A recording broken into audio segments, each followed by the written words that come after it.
उभी राहू तुमचं बी काही समजतच नाही. ते म्हणतायत कसं गलीला तुला इलेक्शन मध्ये उभी राही म्हणतो. सरपंचासाठी बाईची शिवळीच राखीव आहे. तू सरपंच होशील मी बाई राहिली उभी आणि निवडून बी आली तर त्या गावातल्या लोकांनी माझी ओसी वरात काढली. ते मिरवणूक नाही म्हणत का ते अन मला बाई पूर्ण लाल पिवळच करून टाकली. मुलाला नव आमचे मेंबर तर लई जोशात होत जसं काही त्याच पदावर आलं. नाहीतरी बाई पदावर असली तरी कोणत्याही नवऱ्याला वाटतं की जसं काही मीच पदावर आहे. सगळे काम पुढं पुढंच करतात. मी बाई पदावर आली अन सगळे लोक झिंगायला लागले. मी म्हणले आज झिंगा चांगले झिंगा मग उद्या दाखवतो आपला एका एकाला हिंगा. आता त्या दिवशीच गोष्ट घ्या. तो ग्रामपंचायतला चपराशी आला म्हणतो कसा बीटीओ साहेबांनी सरपंचाला बोलावले. तो लागले हे लागले उठले हे लागले रस्त्याला. मी म्हणले थांबा त्यांनी सरपंचाला बोलावले तुम्ही काय सरपंच तू म्हणताय कसं तू का बोलते त्या बाई साहेबासंग तुला काय समजतं त्यातलं. मग बाई मी मला काही समजतं. मग बाई माझा पारा फुंकला. मग मी म्हणलो त्या सावित्रीबाईनं आम्हासाठी शिक्षणाचं कवाडं खुलं केलं म्हणून आम्ही शिकलो आणि संविधानानं आम्हाला सरपंच होण्याचा अधिकार दिला. मग तो अधिकार आम्ही गाजवत की नाही. आणि बाई लागली ग्रामपंचायतीच्या रस्त्याला तो त्या रस्त्याच्या गल्लीच्या टपरीवर नाही का चांगले जाण जवान पोरं घेतली त्याची नुसते झिंगत होते. त्यातला एक बंदर आला बाई न मला आडवाच झाला. आणि मला पाहून म्हणतो कसा अरे बाबा नसीब आपलं उत्तान झोपलं जीवाची फजिती ऐका. अरे बाबा नसीब आपलं उत्तान झोपलं जीवाची फजिती ऐका. आता मर्दाला किंमत आहे का आता सरपंच झाल्यात बायका. आता मर्दाला किंमत आहे का आता सरपंच झाल्यात बायका. तेव्हा बाई मला सावित्रीबाईची आठवण झाली.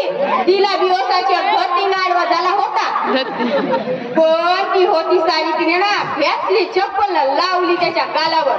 मग मी बी म्हणलं कटपट लावता हुशारी धावता आमचं बी थोडस ऐका. कटपट लावता हुशारी धावता आमचं बी थोडस ऐका. तुमच्या ओठावर मिशा आहे का आता सरपंच झाल्यात बायका. तुमच्या ओठावर मिशा आहे का आता सरपंच झाल्यात बायका. सकाळी उठता पहाटेला उठता देशीची क्वार्टर लावता. सकाळी उठता पहाटेला उठता देशीची क्वार्टर लावता.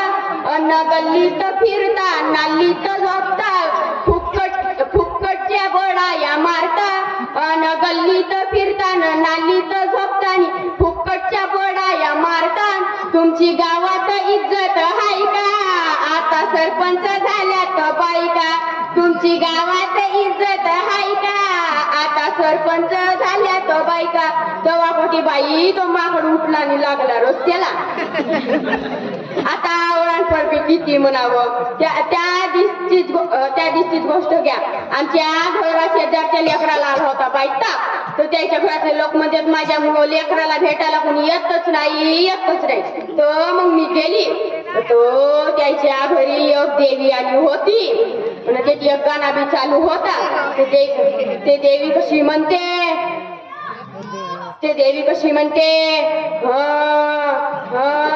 या लेकराला काय झालं हा त्या तिच्याकडे गेला होता. मग याला त्याला पकडलं आता तू बोल देवीला नमस बोल की मी तुला बोकड कापी. बोल तू देवीला नमस बोल की मी तुझी ओटी भरीन. बोल बोल तुला 11 रुपये नवस देईन. बाई त्याचा तो धिंगाणा चालूच आणि तो लेकरू लागला रडायला. मी म्हणले थांबवा तुमचा धिंगाणा. मन मी गेले बाई आले डॉक्टरला घेऊन. तर त्या लेकराला झाला होता मलेरिया.